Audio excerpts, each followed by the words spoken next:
every Sunday he'd come home bring his dirty wash. Yeah, and on a Sunday afternoon we'd go across the street to the little store there, buy 10 cents worth of American cheese and have cheese sandwiches. And then he would always take me out. We would either go to the movies, we'd go bowling, or we'd go to New York. That I remember. And my recollections of coming to Washington almost every weekend when I was about 16 years old. I'd get on a train and he'd come and pick me up at Union Station, and he lived across from the train there. Yeah. Right. And the fun we used to have. And the crush I used to have on Joe the Executioner. Oh, the two of us was really unreal. When we used to go to Echo Lake, all of us went. Yeah. That was fun. We used to send love notes to one another. She used to be the go-between all the time. Phil? No, Bro? Oh, I thought it was your sister. CIA? Oh, Phil, we had a lot of fun with Phil. He used to take us to the park and show us all the... Pigeons where they rested? And then, the thing that I remember the most, what your sister pulled on me the day I got married. Oh, one that all... Her and Philomena. Philomena it was. I'll get some. First of all, the night before, I was drunk as all hell, and I didn't know what I was doing. They got me drunk. Well, she didn't get me drunk, but my husband's brother did at his house. And we walked home that night, and she claims I threw up all night long. I don't remember. But then, she never told me. They sewed everything that I had. They packed my trousseau or my suitcase, you know. They sewed every pocket. All the pants, pajamas, anything at all that I had to wear that night, they sewed up, so I couldn't get into them. That was your sister and Philomena. I remember that. And embarrassing, the night of your wedding, you know, especially if they were, oh. Well, that's one of the things that I really remember. And really going to your mother's house on a Sunday and sitting down and watching them cook and your father smile all the time. It was really wonderful. And how many times, even after we were married and you kids were little, all of you, and going down to Sergeant Road. And then one time, I don't remember, we used to go to the monument, and Anthony, the time that we came on Easter, Kathy and I came down after my first husband died, and you took us all to see the cathedral. You took Kathy and I. You took us to see the cathedral, and we went all around. You took us all sightseeing in your car. That was me. There's so many things, really. That was me that did all that. No, it was Anthony. You did it too, but that night. You did it that night, he did it during the day. But, you didn't get a box? Oh yeah. Generally it would be on a Saturday when the kids had the opportunity to go shopping. And I can just imagine now, here's Larry sitting in the store, and 3 or 4 general corps would come in there, and we'd be buying a pair of shoes. And he'd always give us $1 or $2 discount on the shoes. And I always felt like, geez, we're really imposing upon this man. We're going to get him fired. But you He's took going to it. get fired. But he was always ready, willing, and able to do that. And that don't sound like a lot. But when you go back when you were 16, 17 years old, and you go buy a pair of shoes for $12, somebody gives you $2 off. That's a big help in them days. We could go to Princess and Apollo. That was movie money. I think you can bear with me on this, at least my wife can. I used to go with a girl named Doris, and I'll never forget. I don't know that Philip was born yet. Maybe not. He was. But y'all live upstairs on 8th Street, 13th, about the Atlas Theater or something like that. North Carolina Apartments, I remember. And you invited Doris and I over for spaghetti dinner. And I never got loved so much in my life after that dinner. Whoa! Betty, you really got it. Whoa! Man, don't try to say something. I heard that one. Hey, let's talk about that tonight. Oh, you can't. You're going to get your turn, Betty.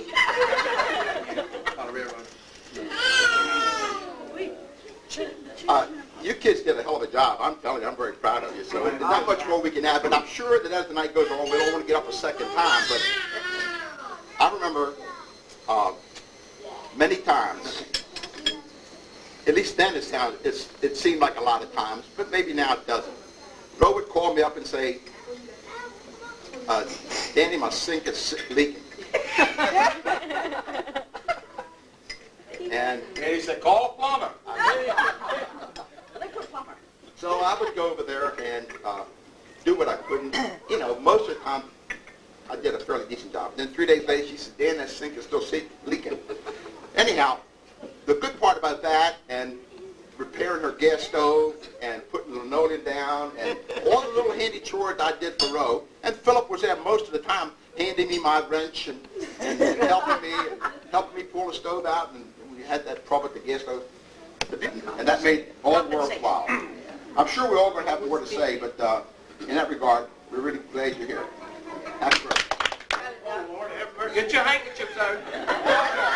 Beat you to it. Beat you to it. No, let's Be nice. Be nice. actually, what I was going to say, Larry, you said most of it, and it is so true. Ro has done for each and every one of us. She took care of my mother and father that y'all wouldn't believe. She would go to the hospital. My mother needed transfusions and sit there by the hours because they had to do it a certain way, and it had to drip very slowly.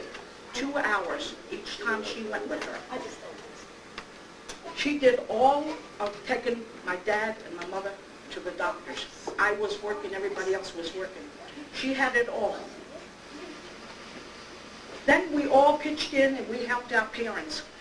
We stuck it out together. She was the one that called a meeting one Sunday and said, look, things have gotten out of hand. We have to all pitch in and help each other. And all of you have helped graciously, and I know that you are happy to this day that you've done all this. And Larry never, ever opened his mouth to say, Ro, please stay home with the kids. You've got too much to do. You can't continue to do this. He never interfered.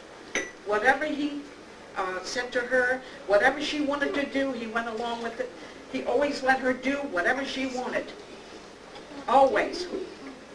And I remember one thing especially, she always had a hard time when she had children. I literally sometimes stayed with her weeks at a time. When little Larry was born, she had the roughest time ever. I had been working with the government and had been out of town to an emergency relocation site. She was already overdue about 2 months with Larry.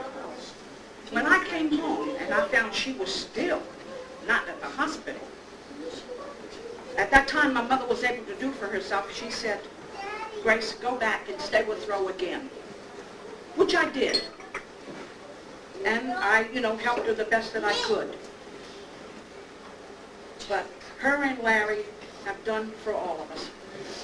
And I myself will never be able to repay them. Even to this day, what they do for me and for my husband and for all of us. I hope that the both of you are blessed with good health and live to be, how long? May you have a very nice, happy birthday. God bless you both. I love you both. Things that really happened in our lifetime. Good. We had no TV in those days. What we had was our own selves. We knew how to have fun. We knew we were a family.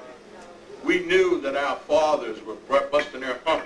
During the Depression, there was just no way you were going to get bread unless you went out and hustled. I remember my father would leave our house on 2nd Street, would walk all the way out to Chevy Chase, because that's where the rich people live, would walk. Now you figure where you're in the United States Capitol going out to Chevy Chase, day in and day out, trying to hit some rich person out there that could give him anything to do, the stonemason work, anything, so he could bring home something. And I remember my mother would not let us sit at that table till my father came in that door. Now this is what we call training we had. So maybe y'all can understand where we're coming from. Our parents were not strict. In a way, they were very protective of us. But they always tried to teach us to pull ourselves up by our bootstraps, go do what we had to do. Today, I can see that thing has come full cycle almost with your kids. I pray to God that you realize what your mother and father have done for you. You've mentioned it a few times, and I don't know how in the name of God he did it. I worked a lot of shifts straight on through, sometimes three days, 3 nights continuously, because I had problems because we had to raise a family. We knew that we took an obligation on to raise a family, to have a family, but we also wanted our families to have things. We sent them to parochial school, which cost us money. But we did these things. We made these little sacrifices. Oh, I get this every now and then. For 2 cents, you're going to run down that store. It's something we were born with, something we grew up with. We hustled. We had to go where it was 2 cents cheaper than the other place. But this is what you call going through it.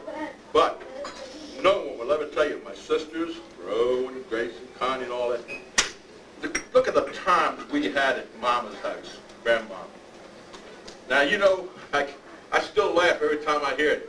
Uncle Angelo was raising hell with Aunt Mary one day, saying, God damn it, Mary, I've been coming over here for 15 years. I want to go down by the swimming pool. My son Anthony, just a little kid, young kid, 15 years old or something. He says, Angelo, I don't know why you're raising all that cane. He said, I've been coming here every day of my life. You know, and it was true, though. We started looking around. Hey, maybe we're asking our kids. But let me tell you something. When I sit with my children today, you kids will never know the way we talk about the fun all of us had at North Carolina, believe it or not, the fun we had at Grandma's as a family. Now, when Danny started having those parties at his house, it was so nice to hear my kids talk about how much they enjoyed seeing all the kids again, all the children were growing up. We've kind of grown away from one another, and it's kind of sad. And I hope that, you know, even if it's once a year, it's so nice when everybody gets together. But I'm so happy for Ro and Larry. Like you said, he worked 72 hours on his feet, then came to the Star and worked for me on Saturday nights. Sunday he was at church, let's face it. But then one day he had to give y'all, but he's right back Monday, the same old grind. It was endless. Most persons would never have done it, but he did it. But I'm proud, Gracie, all of you, Larry, Anthony, Phil. You know what I mean? I'm so daggone proud of you because I really feel that they nurtured you. And I know, Anthony, you made a little remark a while ago that you felt like sometimes maybe you were neglecting your children because you were working so much. But sometimes, son, that's what you have to do. You have to be the provider. You have to do these things. And it's not because you don't love your children. God knows you love your children. And we know, hey, I love every one of you. God knows how much I love you. I'm just trying to tell you, it's a different kind of love. We kind of sit back in our hearts, pounds for you sometimes. And Mom is that way. We talk a lot on the phone. I hope that God will do. Grace, when she was here, each morning we'd call each other. We'd have something to say to one another. It's just, how you say, we were close. And I want you all to always stay close. Because that's what this family's been about, and that's what it's always going to be about. And like I said, when you want to know who your friends are, get in trouble. Like most of you said, see who comes there first. And I'm proud of you. I'm proud of what y'all done tonight. I really am. I know it costs a little bit of money, but my God Almighty, it's a small token you're paying back to your parents for what they did for you. Trust me when I tell you that. I love my sister. I love my brother Larry. I don't consider him a brother-in-law. I never have considered any of my brother-in-laws brother-in-laws. I consider them my brothers.